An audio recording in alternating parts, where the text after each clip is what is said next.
belonging to two different worlds, and we all belong to the space community. That's it.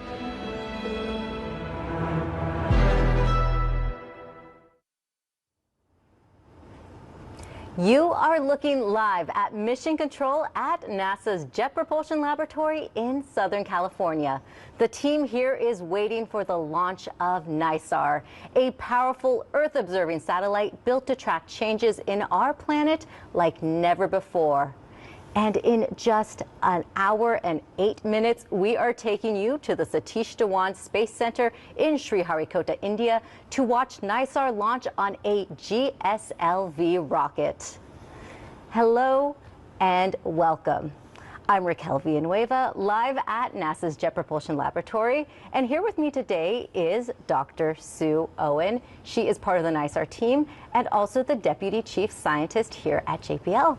Thank you for joining us today, Sue. Thanks for having me here, Raquel. I'm really excited to be here. Yeah, and we have teams standing by here in Mission Control and in India because NISAR is a joint mission between NASA and the Indian Space Research Organization, also known as ISRO. So Sue, can you tell me a little bit more about that partnership? Yes, Raquel. The NASA and ISRO partnership on NISAR is the first time that the two organizations have worked so closely on a mission, with both organizations providing major hardware contributions. And the name NISAR has the partnership right in it. It stands for NASA-ISRO Synthetic Aperture Radar, so it has the partnership and the type of measurement that NISAR will be making. Well, I'm excited to have your expertise here today. And soon we will hand things over to our ISRO colleagues for their live coverage of the launch. With Sue here, we have a chance to answer your questions live. If you have a question, send it our way using the Ask NISAR hashtag, and we will try to answer as many as we can live. NISAR is an Earth-observing satellite set to be a game changer for how we study our planet's surface. Yes, NISAR is going to be able to measure changes both big and small as a centimeter on the Earth's surface. It can measure surface movements caused by earthquakes, by volcanic activity and landslides. It can track changes in glaciers and the melting of ice sheets. NISAR will measure flooding caused by storms and hurricanes, and also observe how forests grow and shrink, and so much more. You know, and Sue, let's take a moment to acknowledge just hours ago there was a major earthquake, 8.8 in magnitude, in eastern Russia, and officials are still assessing injuries and damages. Yes, and our thoughts are with the people who are impacted by this earthquake, and it's these types of events that remind us how important the types of measurements that NISAR will be making will be. They will help us to be able to forecast where these types of events occur, as well as assess the damage after these earthquakes and tsunamis. Well, thank you so much for that update, Sue.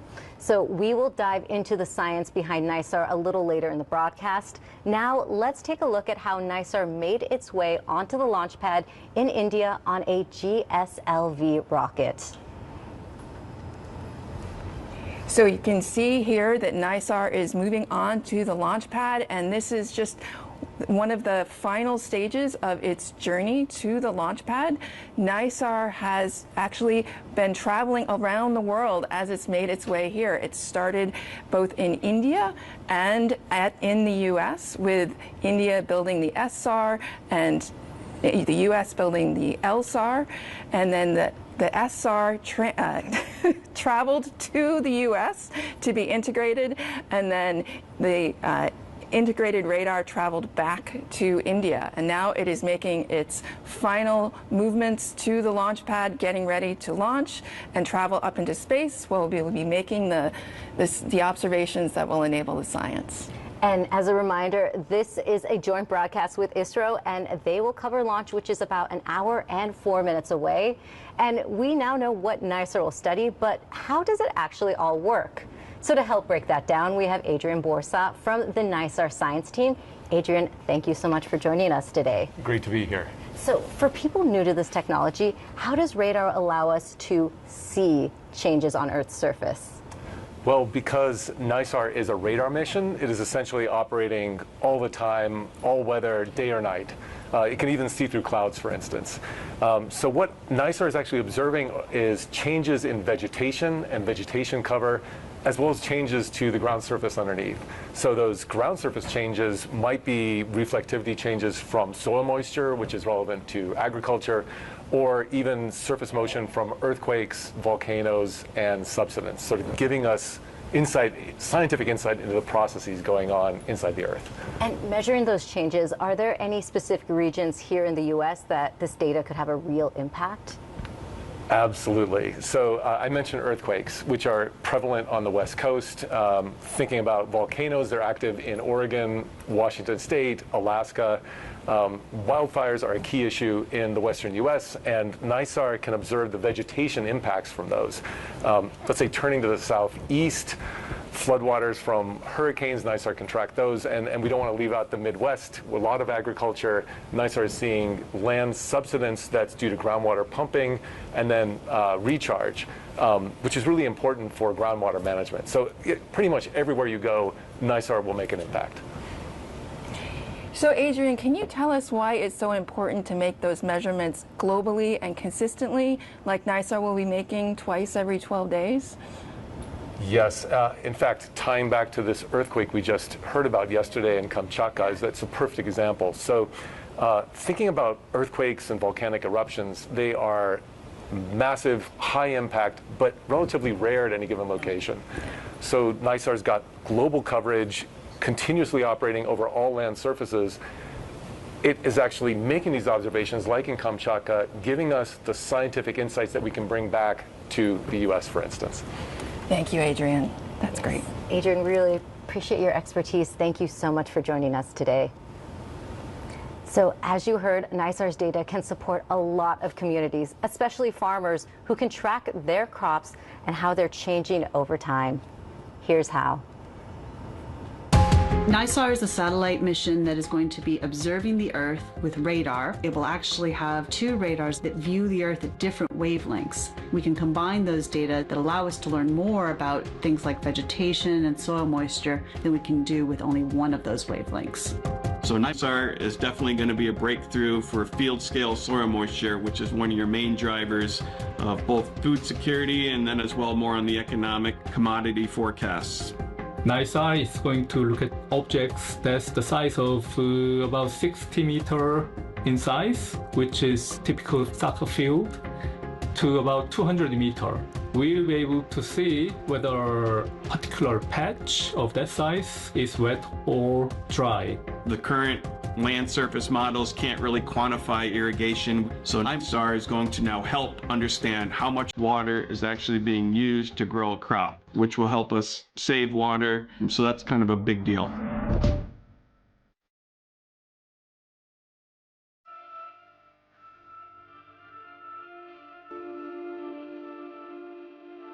Understanding the moisture in the soil can definitely help farmers better understand what's happening underneath the ground. Do they need to water? Is there too much water there? They just need to kind of let things grow. You know, are they in a drought condition? If they do need to irrigate, how much? All those different things just to, you know, better help those farmers make the best possible decisions for their crops. I truly believe that agriculture is one of the kind of central components to many what we call sustainable development goals. Poverty, nutrition, livelihoods, environment, whether it's water, soil, air, to lift people out of poverty. So it's something I personally believe in philosophically and hope to spread the wealth. And so how soon can farmers know about their crops? So the science data from NISAR will start flowing around 90 days after launch. So that will be in the October-November timeframe, just in time for fall harvest, where we'll be getting apple crops and pumpkin crops. And you were mentioning there is something else that NISAR can measure as well? Yes, so it can also measure bridges and roads and infrastructure and the land subsidence that can impact those that type of infrastructure. So very important for how we live on this planet. And we'll learn a little bit more about that soon enough. So we are just about 59 minutes away from launch, and back here at JPL, friends and family are starting to gather inside Von Karman Auditorium to watch liftoff. So Sue, who is here to watch launch today? So we see everybody waving. We have friends and family of the team. Hi, everybody. It's really wonderful to see everybody here. We have engineers, we have technicians, mission operations specialists, and scientists. It's really taken a large community to get NISAR to the launch pad today. I just want to say thank you to everybody who's supported NISAR over the years. It's great to have them here. So from lush rainforest to dry grasslands, Earth's ecosystems are always changing, but some changes are harder to see from the ground. That's where NISAR comes in, and here to tell us more is Alexandra Christensen. Thank you for joining us, Alexandra. Thank you for having me. So how can NISAR help us understand what's happening to forests around the world? Well, as you know, NISAR has 2 radar instruments on board. The L-band radar is particularly useful for penetrating forest canopies, bouncing off the tree trunks and the ground underneath. This can tell us about the forest structure, the amount of living woody material, and forest disturbance from deforestation and wildfires. We can also track burn severity and ecosystem recovery after a fire. The S-band radar, on the other hand, is more sensitive to the upper layers of the forest canopy, can detect forest thinning or loss of leaves, which could indicate tree stress. And by combining data from both of these bands, scientists can construct a more complete picture of our forest health. That's so fascinating. So why is it important to see if forests are growing or shrinking? Yeah, it's super important to see if they're growing or shrinking because forests play a huge role in our planet's health. So, for example, forests are biodiversity hotspots, home to many plant and animal species. So forest loss means habitat destruction and wildlife endangerment. Forests also provide essential ecosystem services, such as regulating our water cycles, preventing soil erosion, and supporting the livelihoods of our communities. NISAR will scan the Earth nearly 2 times every 12 days, and by regularly imaging the same area over time, we can detect small, gradual changes in forests. So NISAR doesn't just measure trees, it also measures trends. And speaking of ecosystems, can NISAR help us see how ecosystems respond to things like droughts and floods? Yeah, absolutely. NISAR's radar technology is very effective at observing water, both on the surface and in the soil. And water is a foundation of ecosystems. So during droughts, NISAR is sensitive to water content, so it can see if plants and soils are drying out. Scientists can map moisture stress, which could indicate vegetation decline, increased fire risk, or that groundwater supplies are shrinking. During floods, we can see the extent of flooded areas, even through clouds. Water has a very different radar signature than dry land. So NISAR can see how much land is covered by water and how it's spread. So by comparing... Thank you so much, and Alexandra, that was really great information. I appreciate that so much. So NISAR is also sparking curiosity in people of all ages. As part of the NISAR Art Challenge, students were encouraged to imagine Earth the way NASA sees it from space. So Sue, let's take a look at some of those submissions. Oh, these are really wonderful, Raquel. I love seeing how the kids have imagined how the Earth changes and how we're going to be seeing it with NISAR. We see volcanic eruptions, we see changes in vegetation, we see changes caused by the changing seasons, as well as by natural disasters like volcanic eruptions, by storms, and so many other things. I also love seeing the different ways that the students have used to depict this. We've got crayons, paint, collages. It's really wonderful. And it's really great artistic work as well. Yes, and soon we'll have NISAR radar to add to our imagery of Earth's changes. Fantastic. So to see all the artwork, scan the QR code you see on your screen. So as a reminder, we are about 54 minutes from launch, and soon we'll take you to India for live coverage. So Sue, let's get to some of those social media questions coming in. Great. So first off, we have Science of Everything on X, who wants to know, hey NASA, I want to know how you guys got the name NISAR. You explained it earlier, so let's hear it again. Oh, sure. So the name NISAR stands for NASA-ISRO Synthetic Aperture Radar. And so you can imagine, as a NASA-ISRO partnership, taking synthetic aperture radar measurements, that's how we got the name. And Manish on YouTube asks, given that NISAR will generate more daily data than any prior Earth-observing satellite from NASA-ISRO, how is NASA preparing to handle process, volume, and distribution of such massive data volumes? Oh, that's a great question. So NASA, in collaboration with ISRO, but NASA has been working for a long time to prepare for the tsunami of data that we're going to be getting from NISAR. And so one of the key ways that we're going to be doing that is by storing the data and analyzing the data on the cloud. And we have Suprasha on YouTube wants to know, how will NISAR be helpful for humankind? How much time do you have? So NISAR will be helpful for humankind by providing data and information that allows us to see what's happening from natural disasters. We've talked about the impacts of natural disasters. It will also help us see the small changes that are difficult to detect with the human eye that can impact the infrastructure on the ground, as well as measuring changes in soil moisture and changes in vegetation that help us understand how we grow food that we need to live. So lots of ways. Those are just a few. Yeah. I love the list that you created, so thank you so much, Sue. And keep those questions coming using the hashtag AskNISAR.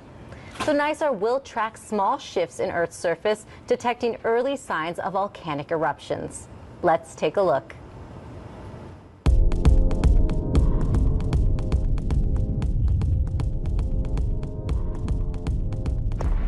One of the real key questions in our field of volcanology is to try to understand when is a volcano getting ready to erupt and when is something that we observe happening there just a natural process that isn't going to lead to eruption.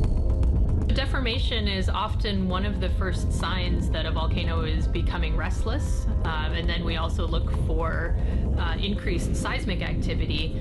But the earlier that we can detect that deformation, the more we can refine what kind of a forecast we have and whether or not we need to be concerned about eruptions. NISAR has a couple of capabilities that are going to be really transformative for volcanology. The first is the consistency. The fact that we're going to get these incredible data very consistently every couple of weeks. The other aspect of NISAR that's very important is its wavelength. It's got a longer wavelength than most satellite missions that have taken radars up into space. And that longer wavelength means that we're going to be able to penetrate vegetation and be able to see the ground through trees. We're going to get consistency and we're going to get the ability to see through a lot of this obscuring vegetation. And that's really going to open the door for studies of volcanoes. Because it's expensive and dangerous to put ground sensors around many of the world's volcanoes, many volcanoes around the world have no sensors on them or too few sensors to really understand what's happening. Having something that's completely remote and satellite-based allows us to get an image of what's going on without needing to have something in the remote ground surface. The thing about volcanoes is they can have a regional or even a global impact depending on the size of the eruption. So it's really key to be able to understand how volcanoes work so we can better forecast their activity and warn people that might be impacted by eruptions. And Sue, there are other natural hazards that NISAR can monitor as well. Yes, and just recently, in the last few hours, there was a major earthquake in Russia, magnitude 8.8, and NISAR will be very important for being able to forecast as well as assess the damage caused by those types of earthquakes and the tsunamis that they can generate as well. Oh, thank you for breaking that down for us, Sue. And NISAR's journey to the launch pad was a global effort. JPL built the L-band radar while ISRO built the S-band. The two were integrated at JPL into a single radar payload. That system, along with the boom and reflector, was then shipped 9,000 miles to India. In Bengaluru, teams from both agencies worked together to assemble and test the satellite. After final checks, it was transported to the Satish Dhawan Space Center in Sriharikota, India, for final launch preparations. This partnership brought teams together from around the world, including JPL systems engineer Akshara Krishnamurthy. She grew up in Bengaluru and has been traveling from California back home to India to support the mission. Let's take a look at part of her journey. Hey everyone, I am at LAX right now. I just finished security and I'm ready to board. It's the first of 3 flights with stopover in Dallas, Soha, and Bangalore. I have arrived in Bangalore Airport, or as we call it, Bengaluru, after about 31 hours of flying. I'm excited, but I'm also super tired, so I'm going to go get my bags and head to the hotel, and I'll see you later.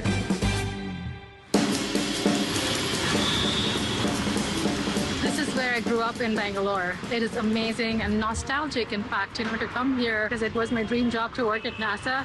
Now I'm able to contribute to my home country on a project where we're doing an international collaboration. So super excited to be a part of this effort and also grateful for this experience. So finally, I'm here at the URL Satellite Center, URSC, here in Bangalore. This is the ISRO Center where we're going to be working the next few days. We're gearing up for our next set of system level testing. Today we're going to have a day full of intense technical discussions with the NISAR team here at ISRO right behind me. I'm walking in to Rajasthani. It's a traditional Rajasthani cuisine restaurant. You will get to see one of India's cuisines. It has 28 states, and each state has its own cuisine. And here we explore different types of cuisines with our ISRO colleagues and friends.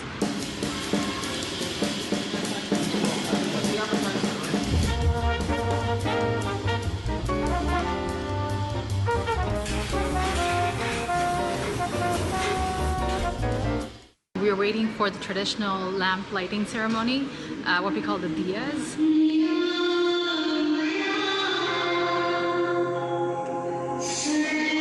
And the background music that plays is really world peace and happiness prayer. It was so soothing and it was such a positive energy here. I wish you could all witness this. Thank you for joining me on this tour of my city. I hope you enjoyed it as much as I did. I can't wait to see the launch and operate this amazing observatory.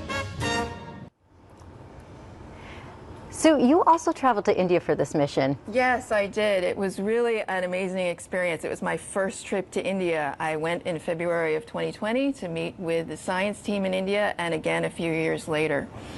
You know, speaking of travel, NASA leadership is on the ground right now in India getting ready for launch. Here's what they had to say. I'm here in India, super excited as we are here to support our NISAR mission as it takes to the skies. And today, it's all about NISAR.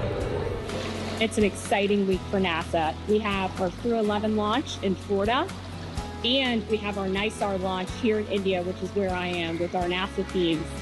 Super excited to be here, an incredible collaboration between India, the United States. This launch really represents the culmination of over 10 years of collaborations between our two countries. So go NASA, go JPL, go ISRO, go NISAR. I'm here today at IIT Madras for the pre-launch science team meeting for the NISAR mission. We are learning all about the terrific science that's going to come out of this mission. I just heard about how NISAR will revolutionize our understanding of how earthquakes happen around the globe. The excitement for launch here is palpable, and I can't wait to get back inside and hear more.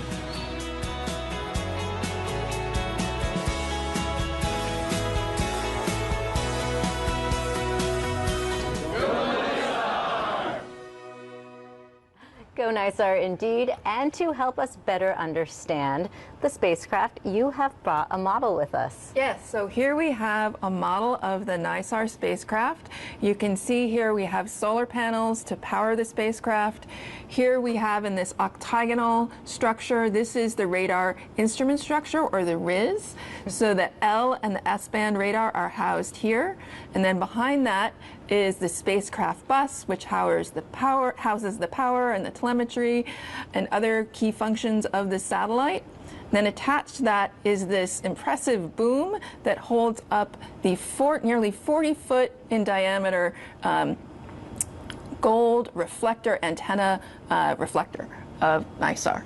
And so it is not going to launch in this configuration, right? It has to be packed up. So how does that work? So right now it's all folded up and stored and ready for launch. And so the way that it folds up is this boom actually wraps around the radar instrument structure. But first, the antenna reflector folds up. So it kind of collapses like an umbrella or a camp chair, and then it's stored underneath the radar instrument structure in this configuration, and it's held in place by this little latch down here. Well, that is exciting stuff. Thank you so much for the breakdown, Sue. So NISAR is a joint mission between NASA and ISRO, but that is just one example of how our two countries are working together in space. So here's more in your Artemis Moon Minute.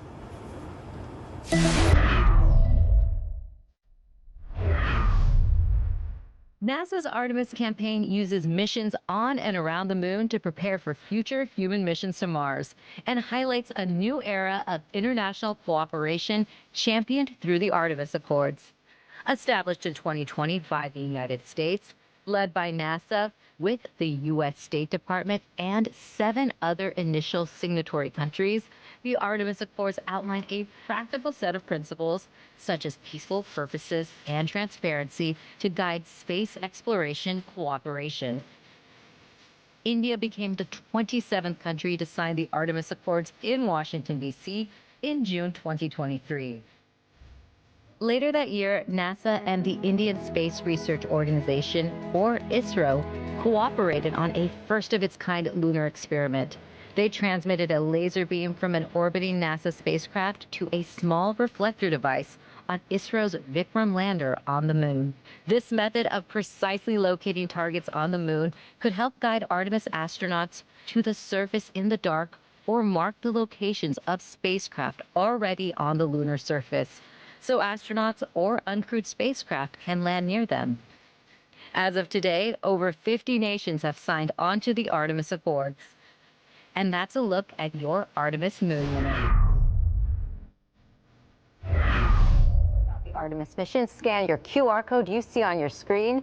And as you do that, it's also worth mentioning another NASA and ISRO partnership. Last month, ISRO made history with its first astronaut visiting the International Space Station as part of the NASA and Axiom Space's AX-4 mission.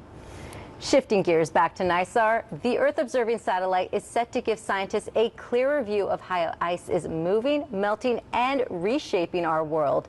Here to tell us more is Eric Vigneault. Thanks for being here today. You're welcome. So how can NISAR help us understand how tracking melting ice from glaciers and ice sheets is important? NISAR will track the motion of glaciers and ice sheets and combine with information from climate models and thickness of the ice, we can figure out how much they contribute to sea level rise. And glacier melt is one of the main contributions to sea level rise.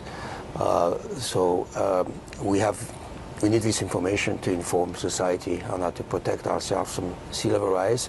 And then the scientists will be able to use this information in climate models to project what sea level would look like in the next few years, in the next decades, in the next century, so we can better protect society and save human lives too. Very important information. So Eric, can you tell us how will NISAR help us see changes in the ice that are difficult to detect from the ground?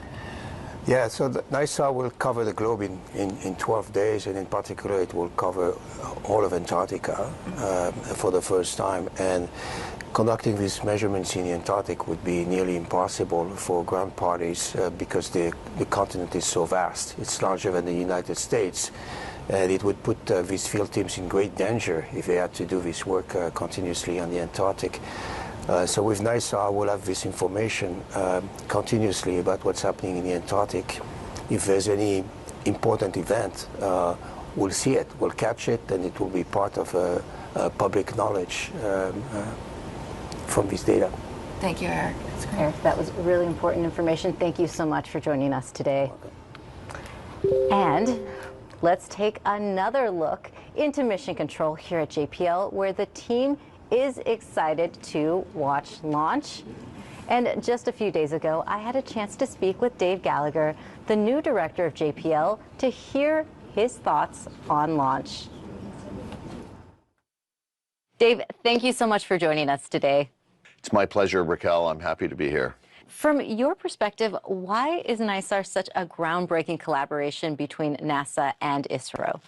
This is the single biggest collaboration in space between the United States and India.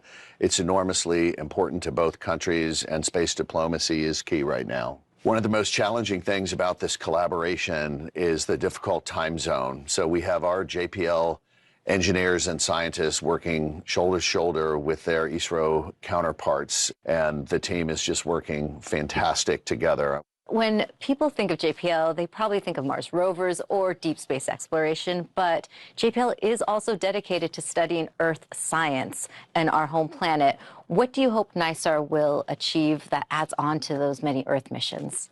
Well, Raquel, just to build on what you said, we actually have 4 decades of pioneering missions to really understand our home planet, missions like GRACE, missions like EMIT, like SWAT, that are born here and really have turned out to be some of the most important missions in existence to understand our home planet. NISAR is going to give us an unprecedented view of the Earth, both our ice mass, land mass, and because it's synthetic aperture radar, which is a technology really pioneered at JPL, it can work day and night and through any kind of weather. Can you tell us how the JPL team contributed to NISAR and what that says about JPL's history of working on international partnerships?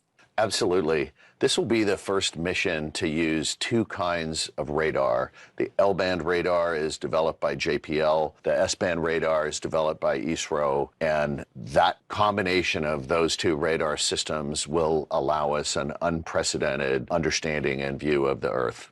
NISAR builds on JPL's long-standing legacy of working with international partners. We can drive innovation when we take advantage of each country's strengths. We are actually stronger when we work together than doing this alone.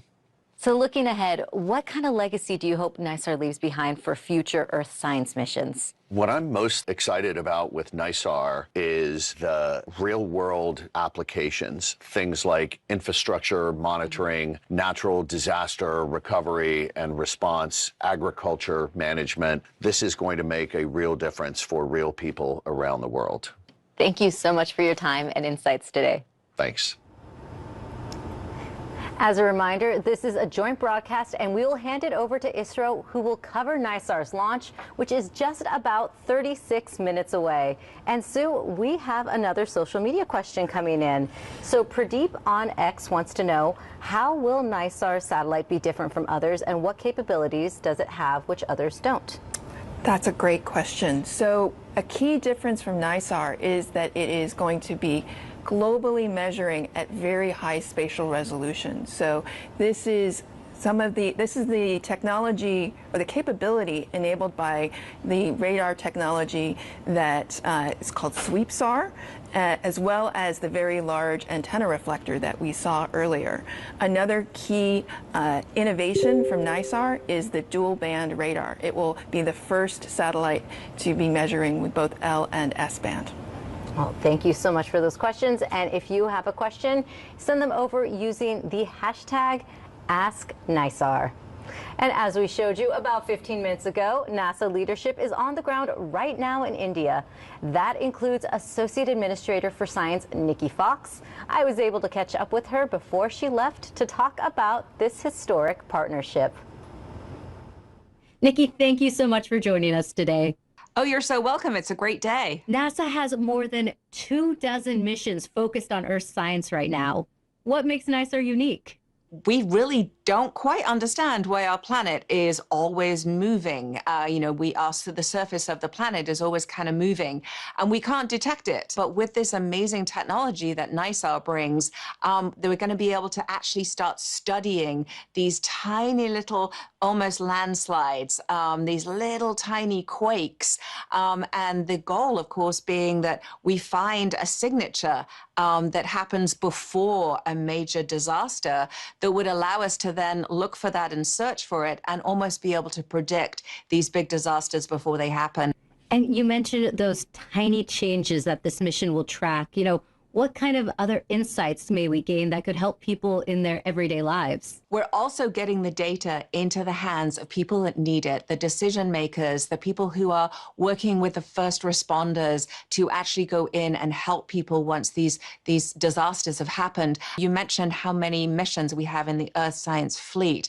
And you know, when you put all these missions together, you just get so much more out of them. And so having NISAR launch take its place in the Earth Science Fleet, really illuminating so much more about our home planet, NISAR is just going to give us unprecedented views to add to the information we have about our planet. And Nikki, we are so close to launch. So what are you looking most forward to right now? Oh my goodness. I love a good launch. I'm not going to lie. I'm a launch junkie. I love everything about them.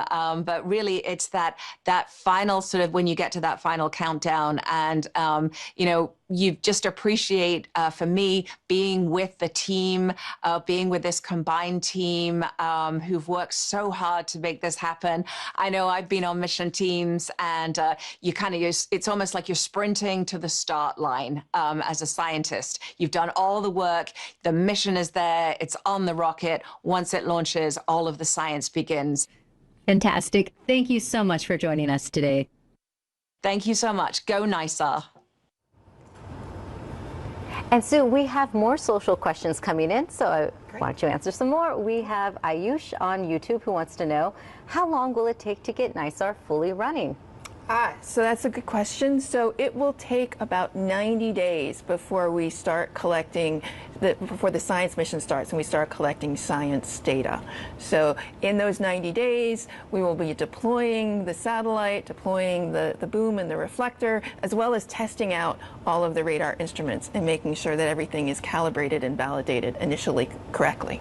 So 90 days from now will be like Christmas for you. Yes, it will. And Rian on YouTube wants to know, how will ISRO and NASA ensure NISAR's data is accessible and useful for developing nations most affected by climate change? Oh, that is a wonderful question. So NASA has an open science policy and open data policy. And so all of the data that NISAR will be collecting, all of that L-band data will be available through a NASA archive at the Alaska Satellite Facility, and then India will also be making their data available, the S-band data and L-band data that they will be processing available and openly free and available to everyone through their data archive as well. So all of the data will be free. Great, and we have a couple more coming in. Raul on X wants to know, why is NISAR's antenna so big compared to other Earth-observing satellites, and what is it made out of? So I can answer the first question. I don't think I have the exact facts for the second question about what it's made of. But the reason why it needs to be so large is that area gives us the very high spatial resolution that is going to be unique to NISAR, combining that global coverage as well as the high spatial resolution. So we need that surface area to collect all the reflected radar signal from the Earth, focus it onto the receiving antenna, and that will give us the high spatial resolution. Thank you, Sue. So Gene018 on YouTube wants to know, since NISAR uses both L-band and S-band SAR, how does the dual-band radar improve surface imagery accuracy, especially in densely vegetated and urban regions? These are some great questions. Yeah, so how will the L and S-band radar help us improve the surface deformation? Vegetated and urban regions. Vegetated and urban regions. So that because the two different radars are different wavelengths, they will be sensitive to different parts of the vegetated environment, and so we'll be able to characterize the vegetated areas more accurately using the two different wavelengths. Really appreciate your expertise, Sue. Thank you so much, and thank you all for your questions. So Sue, launch is just 30 minutes away, so tell us how much this moment means to you and the NISAR team? You know, this is so special. I've been working on NISAR, been part of the team for over 10 years. I know people have been working on this mission concept for decades. And so it's really an amazing moment to finally be here at launch. And we're just so excited to be starting the science observations, to start collecting the data. It will be so impactful for so many people on the planet. Great, Sue. So we will now take you to the Satish Dhawan Space Center in India for coverage of liftoff in about 30 minutes from now. Remember, NISAR is a joint mission between NASA and the Indian Space Research Organization, or ISRO. Part of ISRO's coverage will be in Hindi, but we will be having an interpreter providing English translations so you can follow along. And we will see you again after liftoff. Mission intends to place the NISAR satellite weighing about 2,400 kilograms in 747.4 kilometers circular polar sun-synchronous orbit with an inclination of 98.4 degrees. Namaskar, Shubh Sandhya. Good morning, good evening. There is a historical day in this NASA experienced agencies NASA and ISRO. उपग्रह जिसे हम NISAR, NASA-ISRO We Synthetic say Aperture Radar के नाम NASA-ISRO से जानते Synthetic हैं। Aperture इस Radar. उपग्रह का We know प्रमोशन के साथ एक स्वर्णिम the अध्याय लिखा जाएगा जो कि अंतर्राष्ट्रीय we सहयोग will be writing a new history तो हमारे in साथ the बने रहिए international इस space. अभूतपूर्व घटना के। मैं विकास स्वर्णकार आप सभी का So my name is Hardik Vikas स्वागत करता Swarnakar. हूं। मैं आप I सबके welcome सामने इस everybody प्रमोशन मिशन का हिंदी में in प्रस्तुतिकरण this करूंगा और मेरे साथ हैं lunch. I will be जो इंग्लिश में कमेंट प्रस्तुत Madhuri will करेंगी। be here. हम She आप will be सभी दर्शकों commenting का in इसरो के श्रीहरिकोटा English. के मिशन नियंत्रण So केंद्र से we are at the Hardik Sriharikota स्वागत और अभिनंदन करते हैं। Satish Dhawan Space Center. GSLV S16 Nisar mission के तहत GSLV आज S16 30 is जुलाई 2025 को 30th भारतीय July मानक समय अनुसार 2025, शाम 5:40 Indian time, और 25 पर 5:40 श्रीहरिकोटा p.m. के द्वितीय 25 प्रमोशन मंच से GSLV S16 का GSLV प्रमोशन S16. किया जाएगा। इस प्रमोशन मिशन का उद्देश्य है In this 2400 किलोग्राम वाले भूप्रेक्षण उपग्रह नाइसार को 747 किलोमीटर की गोलाकार कक्षा में स्थापित 747 करना। kilometer इस प्रमोशन मिशन को पूरा करने के लिए in this GSLV mission Mark II to complete promotion यान का उपयोग GSLV, किया जा रहा है। the GSLV Mark II space त्रिचरणीय प्रमोशन vehicle यान is है और used. इससे पहले यह 17 उड़ानें Before भर चुका this, है it और वर्तमान में has यह 18वीं उड़ान done भरने जा रहा है। 17 इस launches. साल ही हमने 29 जनवरी 2025 This को year, GSLV 29 January द्वारा 2025, F-15 द्वारा GSLV NVS-2 F-15 उपग्रह का NVS-2. सफलतापूर्वक प्रक्षेपण देखा So we have और आज हम पूर्णतः तैयार successful हैं launch सज्ज has हैं been अपने done अगले already. मिशन जिसका नाम है So next GSLV mission will be S16 NISAR GSLV mission. S16 NISAR mission. NISAR is the world's most sophisticated Earth observation satellite, jointly developed by ISRO and NASA. Its 12-meter deployable mesh antenna is one of the largest in Earth observation history and uses a unique operating mode called SweepSAR to observe Earth with a swath of 242 kilometers and a high spatial resolution. NISAR will carry L-band and S-band radars, which are designed to work independently or together. While the L-band radar contributed by NASA will work with longer wavelengths of about 25 centimeters to penetrate vegetation, soil, ice, detailed tracking of soil moisture, forest biomass, ice sheet thickness, and subsurface features. The S-band radar contributed by ISRO will operate on shorter wavelength of 12 centimeters, which makes it highly sensitive to surface characteristics. It is useful for detecting crop structures, snow cover, and fine surface deformation.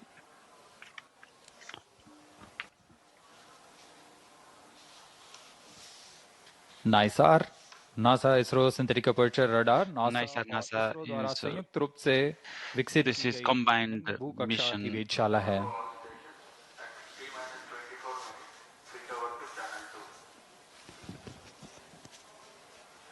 इसकी खास बात यह है कि नाइसार The specialty of this का मानचित्र तैयार कर पाएगा और पृथ्वी के पारिस्थितिक तंत्र, बर्फ का द्रव्यमान, वनस्पति बायोमास, समुद्र के स्तर की में वृद्धि, independently भूकंप, penetrate सुनामी, vegetation, soil, प्राकृतिक खतरों landslide.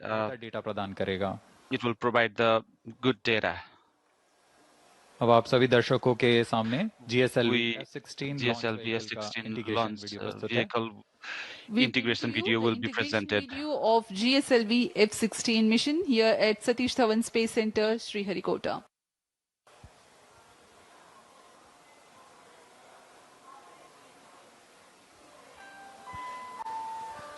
The launch campaign begins with the flag off of the nozzle end segment from its preparation building to the vehicle assembly building, where it is being handled and carefully positioned on the mobile launch pedestal.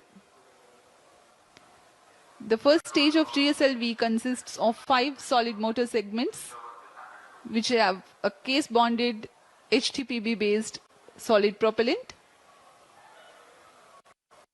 It has a nozzle end segment, 3 middle segments, and 1 head end segment.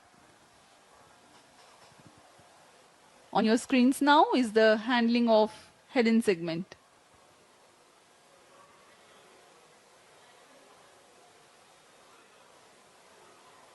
That is the igniter being integrated on the top of the first stage motor, the interstage 1-2. It is a vented interstage to enable hot separation of GS1. The strap-on motor is called the L40s, being prepared in a separate building, handled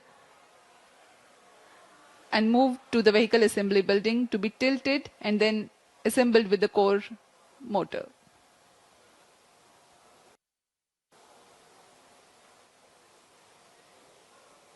L40 strap-ons in GSLV.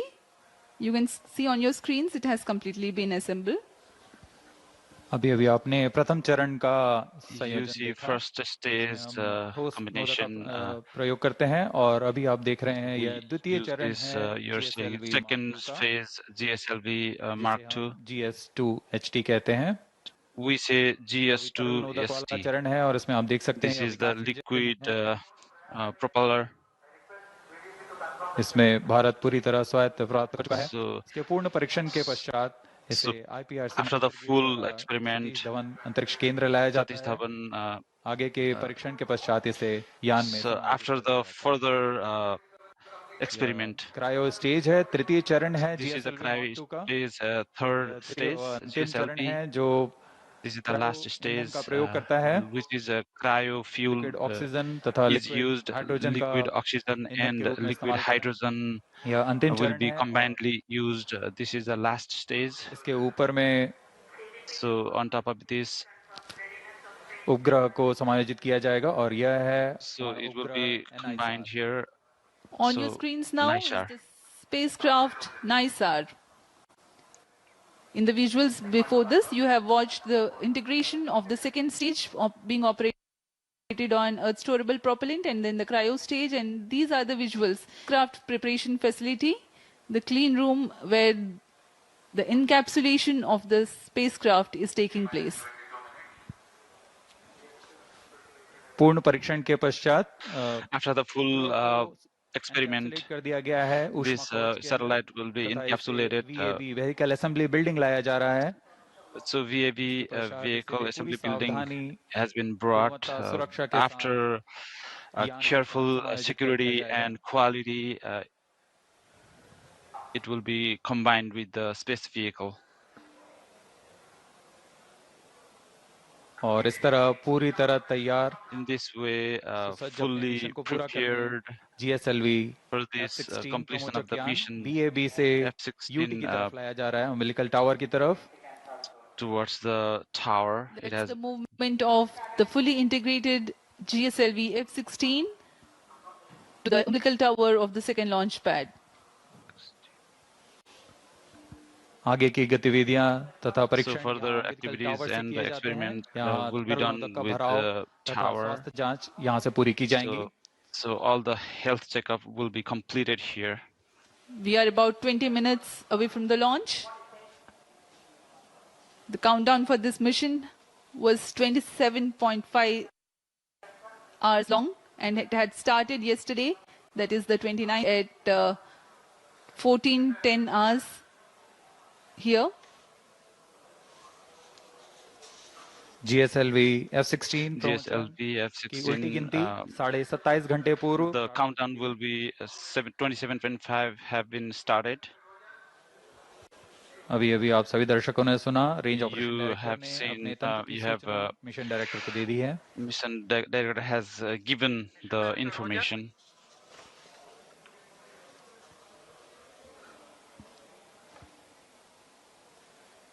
उड़ान की उल्टी गिनती जारी है और उसी The के अनुसार countdown is गतिविधियां continued से जारी हैं. of this space जांच के vehicle. पश्चात स्वचालित प्रक्षेपण अनुक्रम यानी ऑटोमेटिक लॉन्च सीक्वेंस शुरू किया जाएगा. Automatic launch sequence is going to be started. इस दौरान यान निदेशक In this way, director the director, telemetry tracking command mission director Roger और सैटेलाइट डायरेक्टर अपने satellite तंत्रों की सूचना director mission are also giving the information to the mission director.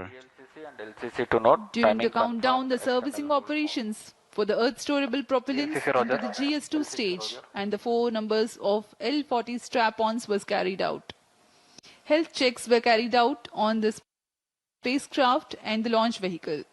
The meteorology instruments will indicate crucial data to comply to the launch commit criteria.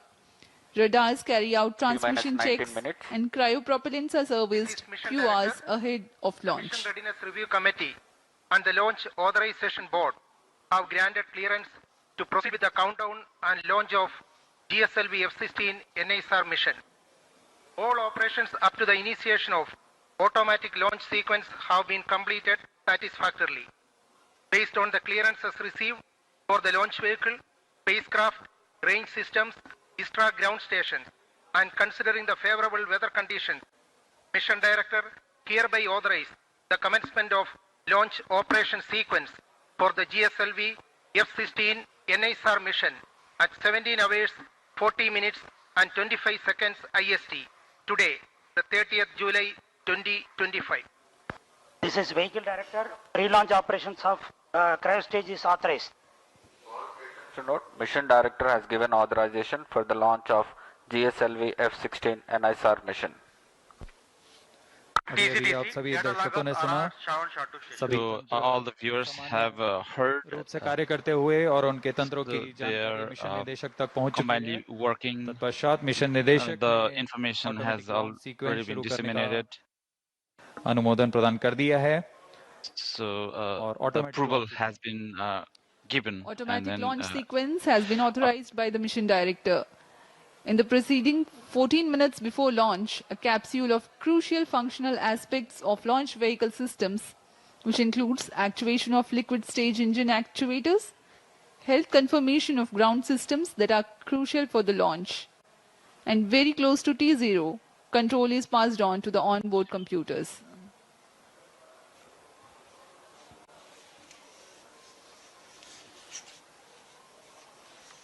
अब हम उड़ान से 17 minute की दूरी पर हैं. We are 17 minutes away from the launch. होने के पश्चात यान को power So after the countdown has been begun, द्वितीय चरण जो है तरल the GS2 second stage.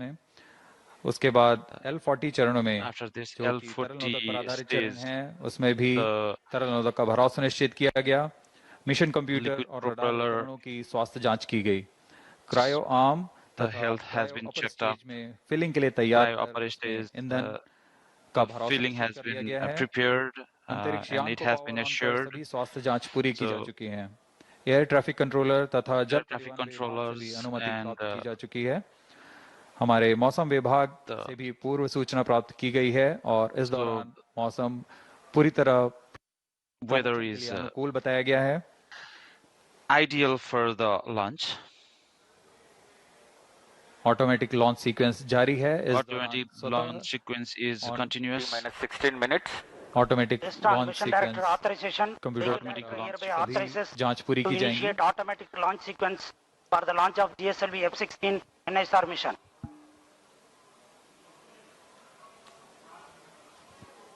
GS servers activated. MC confirms data from SHAR-1 and SHAR-2. GSLV F-16 mission at the second launch pad. It's getting ready for its first ever mission to sun-synchronous polar orbit. Automatic launch sequence initiated for GSLV F-16 and NISAR mission. ALS in auto mode. Tank PLO operations commenced.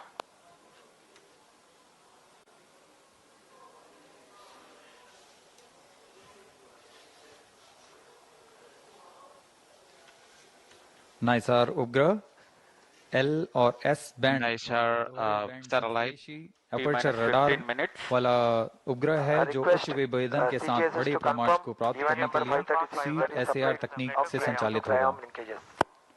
NASA के jet प्रणोदन प्रयोगशाला NASA's Jet Propulsion Laboratory with ISRO. This has been prepared. This not only addresses the national necessity, this will be providing the data to the whole world. It's a combination of two cultures and then the best creation.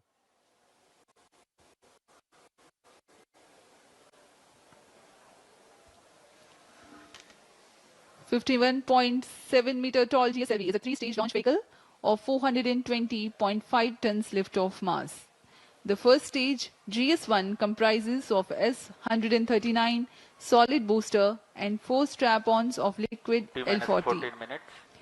The second stage, GS2, is Earth-storable liquid stage of GL40HT. L40 EGC actuation in the third progress. stage, GS3, otherwise called CUS-15, and is powered by cryogenic propellant combination of LOX and liquid hydrogen. The payload fairing is of ogive shape with 4-meter diameter.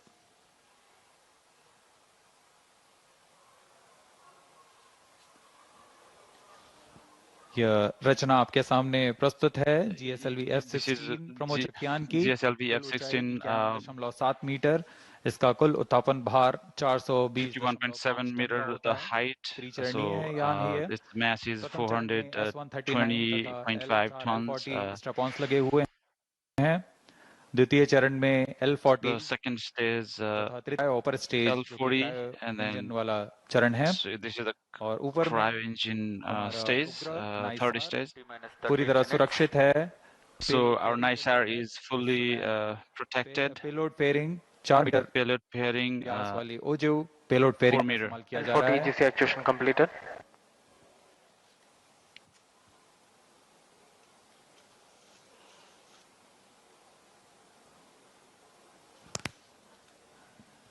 सभी गणमान्य व्यक्ति यहाँ उपस्थित launch का अनुभव लेने यहाँ everybody are attending, the distinguished guests.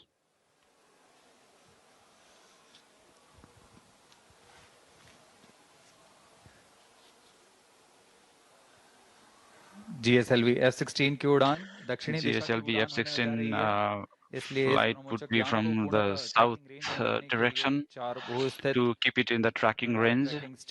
Radar tracking station Mauritius और अंटार्कटिका में स्थित हैं। Antarctica, निगरानी रखेंगे Mauritius. और हम तक सभी आंकड़े वास्तविक समय पर उपलब्ध So we will be getting all the data on the real time. We are 11 minutes 45 seconds from the launch. In the preceding several months, both ISRO and NASA have disseminated information and data characteristics to enable prospective users to take full advantage of the data gathered by NISAR when it becomes available.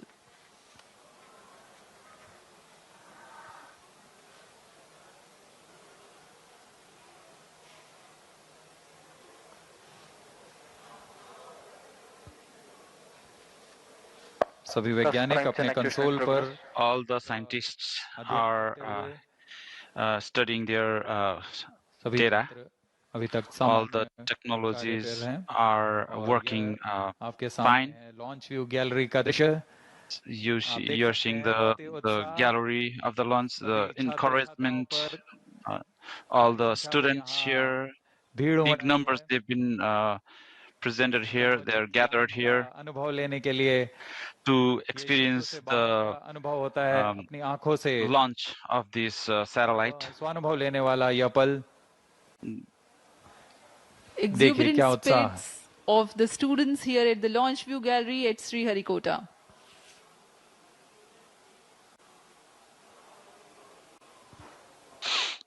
उत्साह देखते ही बनता है छात्रों का So the inspired students encouraged here. पल मिला है जब This is the moment they've been getting.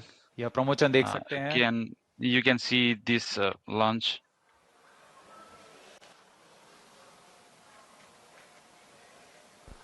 T-minus 10 minutes. GS2 radar engine actuation in progress. ISRO is bringing to you a curtain raiser for the mission NISAR for your better understanding about the mission.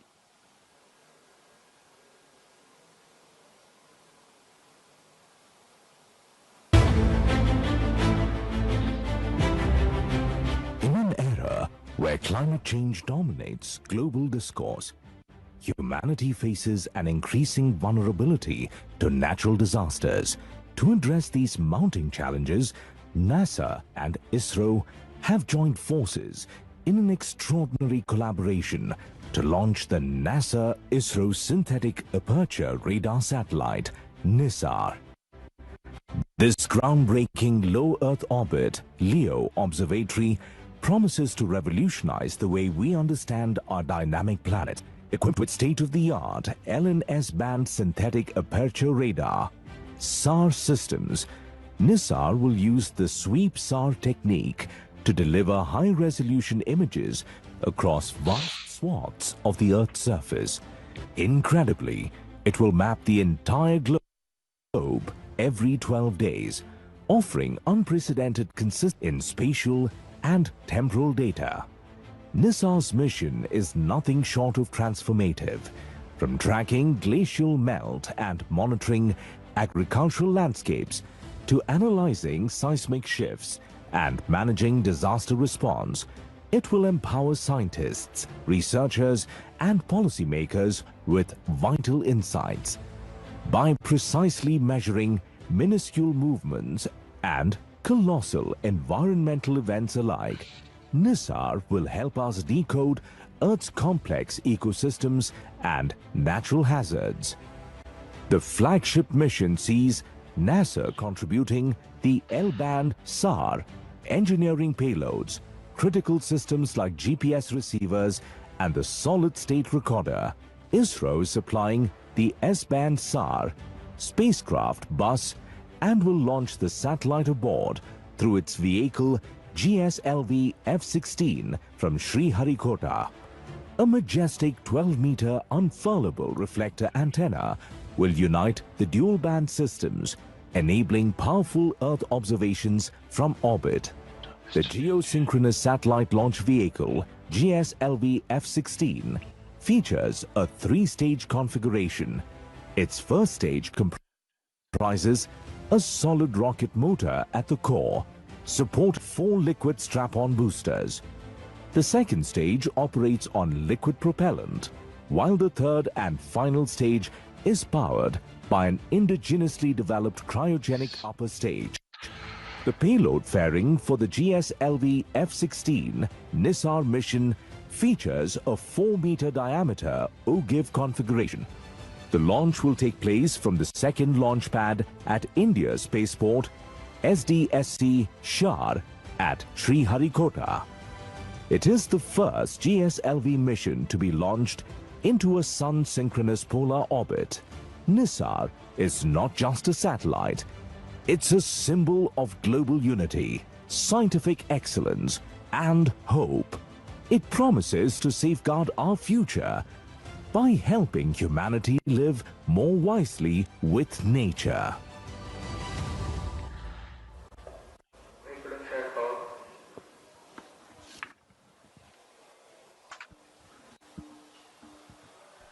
T-minus 6 minutes. Automatic launch sequence जारी है और अब हम 6 automatic launch sequence is continuous. We are 6 minutes away from the launch. Promotion का विवरण देते हैं GSLV So we will give you the details of this launching. से बना हुआ प्रज्ञान है। प्रथम चरण में So 3 stages, core stage S139 है जो कि PSLV से व्युत्पन्न which is PSLV 7. प्रथम चरण के साथ 4 The first stage, so the liquid propeller will be used L40 द्वारा संचालित किए जाते हैं। Core S139 gas engine motor के साथ मिलकर कुल 8000 किलो न्यूटन का प्रणोद उत्पन्न करते हैं। 8000 किलो न्यूटन आवश्यक होता है यान के उत्थापन के लिए। This is required for the lift of the spacecraft. Kilometre की ऊंचाई प्रदान करेगा तथा इस समय 54 kilometer height. L40 strap-on L40 is strap-on प्रज्वलित रहता है 150 seconds. 600 मिलीसेकंड बाद द्वितीय चरण प्रज्वलित होता है और इसके तुरंत बाद प्रथम चरण के यान से पृथक कर दिया जाता है। So it will be separated from the first. So again, second stage is the liquid space. Vikas engine के साथ 846 किलो न्यूटन का प्रणोद उत्पन्न करता है। 846 kilo Newton, 146 seconds. It will be ignited. 3.5 kilometer per second relative velocity. During the second stage, close loop guidance के अंतर्गत अपना दिशा निर्देश द्वितीय चरण की समाप्ति के पूर्व ही तृतीय चरण after the completion of second stage, the third stage will be started. The cryogenic fuel और सबसे जटिल GSLV, the third and the last stage. In this cryo stage, the ignition अतिरिक्त प्रणोद के लिए कमांड दिया जाएगा। So the command will be given for 11% cryogenic engine का additional 75 kilo Newton का प्रणोद उत्पन्न करता है।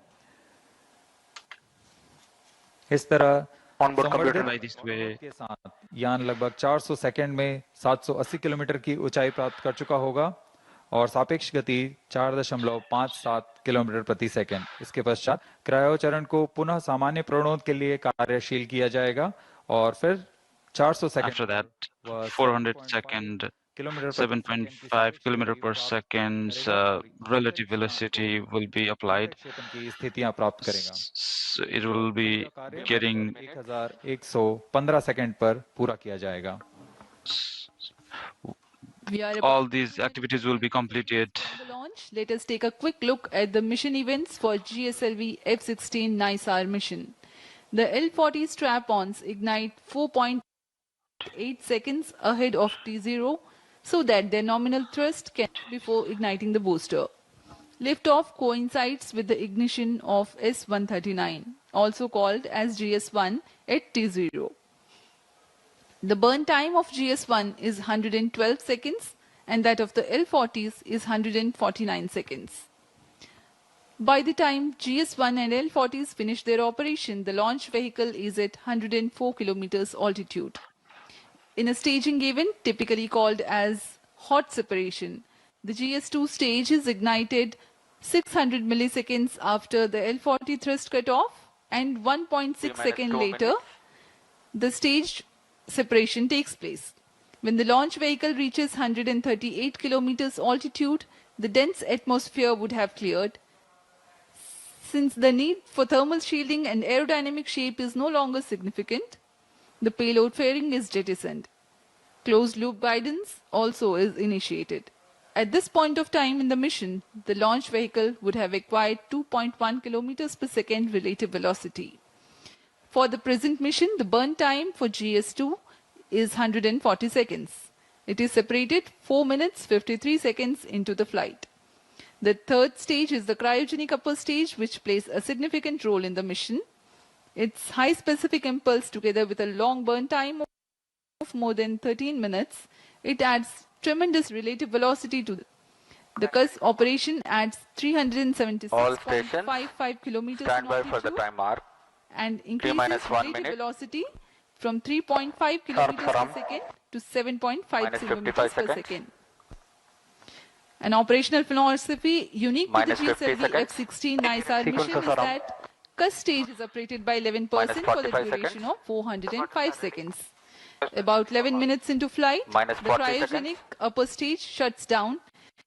The satellite NISAR is separated injected into an altitude of 745.5 kilometers with a relative velocity of 7.57 kilometers per second. Minus 25 seconds. We are mere 25 seconds from the launch. Minus 20 seconds. सभी दर्शक हमारे साथ बने रहिए. So please stay tuned with us.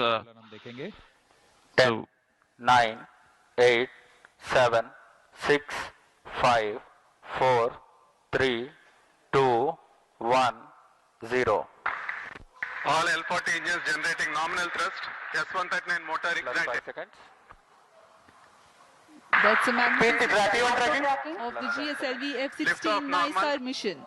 The deafening roar of GSLV and beautiful silhouette brightening the Sriharikota sky.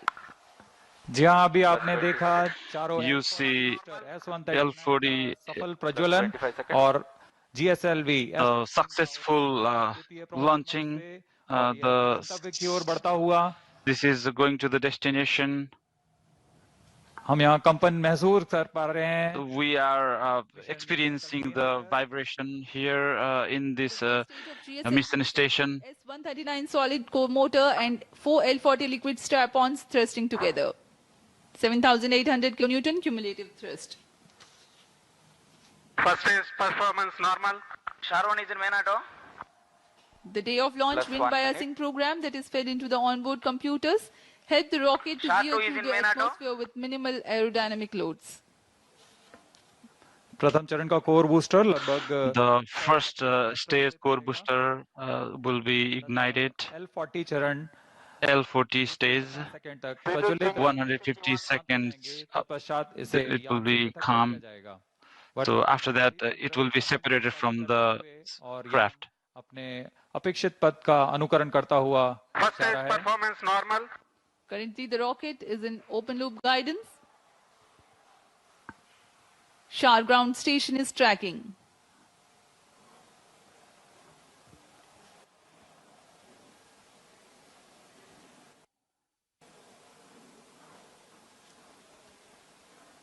S139 burnout. Core booster का प्रज्वलन समाप्त हो चुका है. So it has been completed. The ignition of core booster has stopped its operation. The 4 L40s are thrusting still. First stage performance normal. प्रथम चरण का कार्य निष्पादन पूरी तरह सामान्य. The first stage is normal. This is going to its launched direction. L40 is ignited. So it will be 50 seconds duration. GS2 ignited. GS1 separated. 1S. IS 1/2 main separated. जी हाँ, अभी आपने सुना range operation. Yes, you saw. पुष्टि की है. Range operation director has पृथक किया जा चुका है. confirmed. चरण का प्रज्वलन शुरू हो चुका है. The second stage ignition has been started. The flight, the GS1 has undergone a hot separation and GS2 commenced its operation and thrusting nominally. The payload fairing has also been separated and closed loop guidance has been initiated. जी हाँ, इस दौरान वातावरण से बाहर, इसलिए payload fairing या ऊष्मा कवच की आवश्यकता है, इसलिए इसे यान से पृथक कर दिया जाता है. So this has been separated from the guidance के अंतर्गत है और स्वतः ही अपना निर्धारण कर रहा है. And then this is going to its own direction. That uses the Earth storable propellant combination of UH-25 and N2O4. The second stage of GSLV develops 846 kilonewton thrust in vacuum. Burn time for this mission of GS2 is 140 seconds. Plus 4 minutes. दर्शकों का उत्साह देखते ही बनता है यहाँ पर। So we are seeing the encouraging viewers here. द्वितीय चरण सामान्य निष्पादन करता हुआ So second stage is in its normal ignition. इसमें इस चरण में US-25 तथा N2O4 ईंधन का प्रयोग किया जाता है। In this stage, US-24 and N2 is used.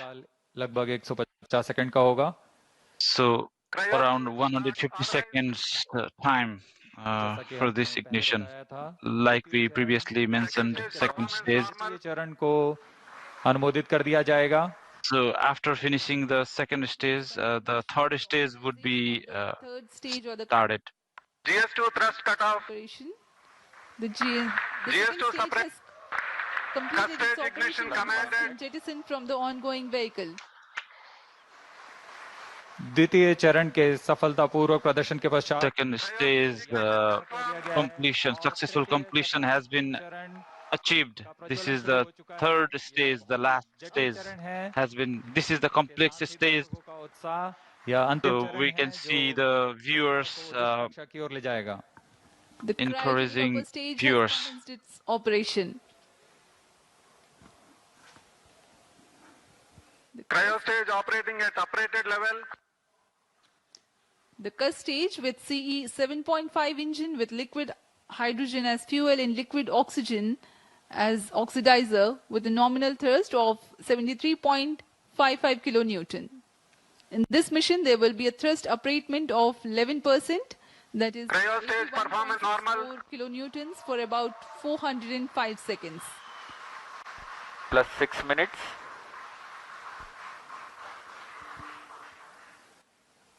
वर्तमान में तृतीय चरण cryo upper stage This is the third stage. 75 kilonewton का प्रणोद उत्पन्न कर रहा है। 75 kilonewton ignition. 800 मिनट सेकंड्स तक जारी रहेगा। So this will be continued for 850 seconds. वर्तमान में सापेक्ष गति 3.49 किलोमीटर प्रति सेकंड तथा So currently the relative velocity is 3.49 kilometer per second.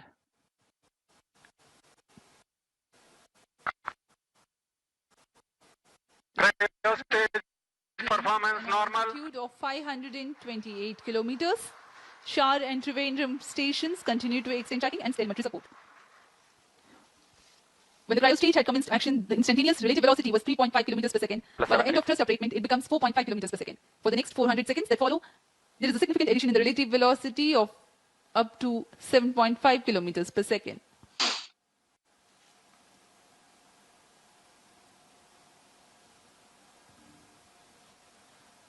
Cryo stage performance normal. सभी विशिष्ट वैज्ञानिक यहाँ उपस्थित। So specific scientists are present here to witness this great event. So the third stage is completely normal. इसे भली भांति track कर रहे हैं। So they are tracking. The altitude gained during thrust upratement is about 400 kilometers in cryo stage operational range. When the thrust upratement ends, there is a considerable increase in relative velocity at a marginal loss of altitude. Plus 8 minutes.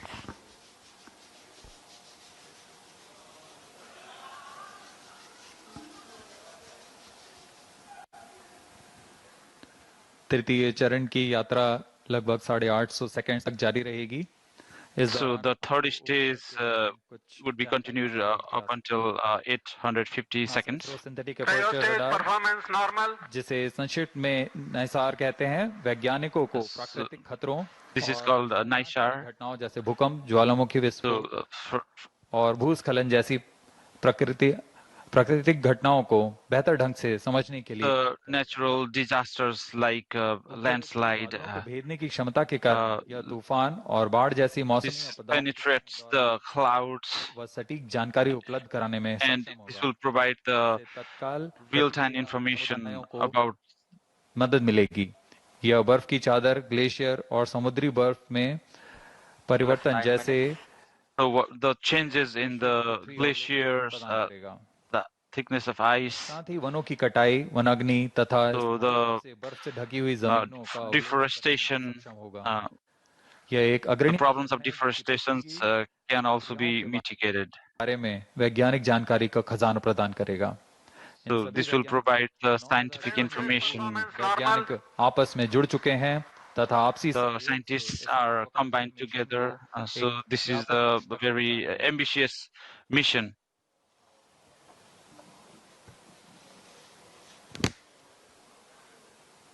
NISAR, or the NASA-ISRO Synthetic Aperture Radar, is a remarkable milestone in the Indo-US space ties.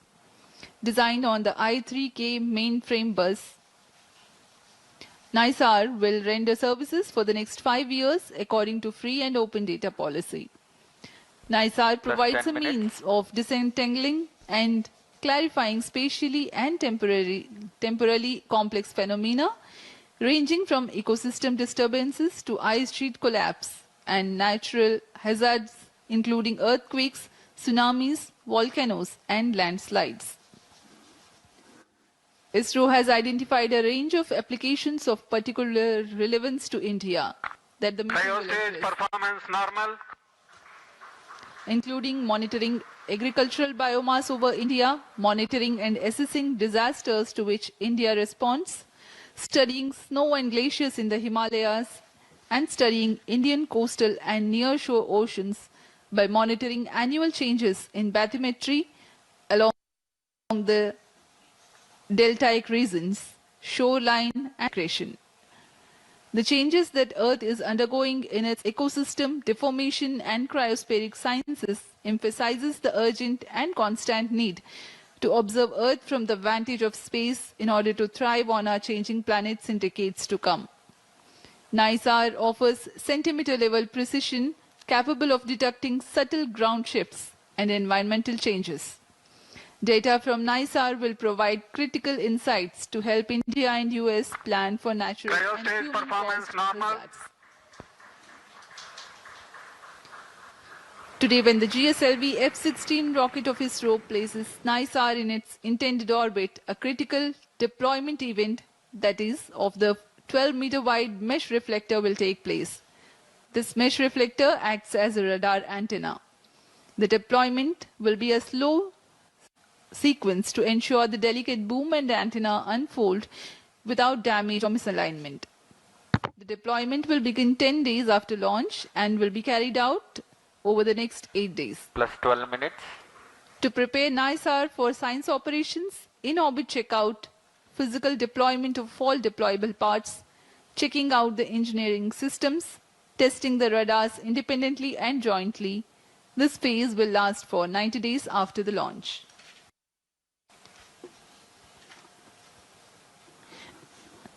Extensive calibration and validation activities will take place throughout the first 5 months. The schedule of science observations alone will be driven by a variety of inputs, including L and S band target maps, radar mode tables, and spacecraft and ground station constraints and capabilities.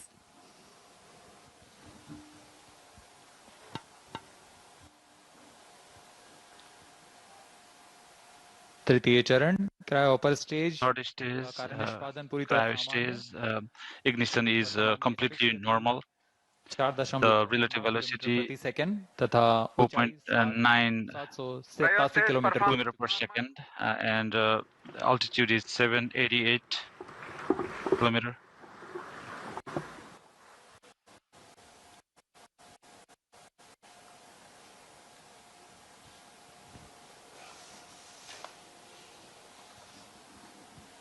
पृथ्वी की भूमि तथा बर्फ का अध्ययन करने के लिए synthetic aperture radar synthetic aperture radar capacity is used. और फिर So this will give the data. संकेतों को प्राप्त कर 3D चित्रित The changed signals will be sent. 12 metre व्यास वाले unfurlable. So there is a 12-meter wide reflector antenna is attached. में 2 बार एक ही जगह से निकल सकता है Two times. और इस समय में चित्र में बदलाव से पृथ्वी में की सतह पर आए बदलावों को कर सकते हैं। नाइसार नासा और इसरो द्वारा तैयार सबसे उन्नत रडार प्रणाली वाला उपग्रह है। This is the synthetic aperture radar की तुलना में अत्यधिक शक्तिशाली है। This is a very powerful synthetic radars available here. This is the 25 centimeter wavelength L-band radar system used by NASA. S-band radar system So the other one is the NISAR. जैसे कि मिट्टी में नमी, सतह का खुरदरापन और गति। निसार सूर्य तुल्यकालिक कक्षा में काम करने जा रहा है। इसके एंटीना एक खास विन्यास में Its antenna is अभूतपूर्व Antarctica. यह Antarctica We can observe the Antarctica as well. सटीक अध्ययन के लिए बहुत महत्वपूर्ण माना जा रहा है। This is very important to study the melting of ice in Antarctica as well. के मुख्य मिशन के दौरान So 3 years main mission, the data would be provided. Data के बराबर है। So this is the 80 terabyte data. संसाधित, संग्रहित और वितरित किया जाएगा। This will be distributed.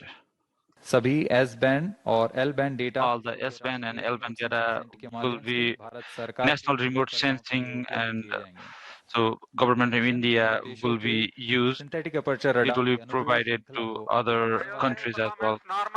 NASA has 1978 they have started ने विमान व अंतरिक्ष से विज्ञान क्षेत्रों के अध्ययन के लिए अग्रणी रहे हैं। For the study of space. में विस्तृत श्रृंखला 2012 में रडार इमेजिंग 2012 और 2022 in 2000 नाइसार व्यापक के साथ उच्च रिजोल्यूशन के डेटा निरंतर so high resolution data would be available.